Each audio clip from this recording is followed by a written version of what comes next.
Kalau kau rasa hidup kau berterabur sekarang, ini mungkin sebab paling pahit tapi paling benar. Kau sendiri yang buat hidup kau macam tu. Kita semua ada masalah. Duit tak cukup, stres, tak bahagia. Tapi tahu tak, banyak benda ni bukan sebab dunia ni tak adil, tapi sebab pilihan kita sendiri. Kita yang pilih tunda kerja. Kita yang abaikan kesihatan. Kita yang ulang kesilapan lama. Dan paling perit, kita suka salahkan orang lain. Mak ayah tak faham. Bos aku toksik.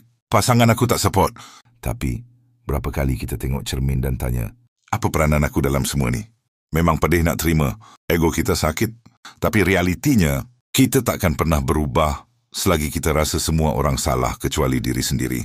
Bila kita sedar kitalah puncanya, kita sedar kitalah kuncinya. Kau boleh tukar jalan. Kau boleh jadi versi baru. Tapi hanya bila kau berani mengaku, ya, aku silap. Tapi aku nak ubah. Mulakan hari ini.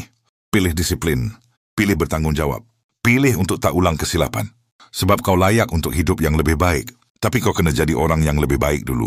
Jalan tu tak mudah. Tapi jebur malada dengan satu langkah. Langkah yang jujur.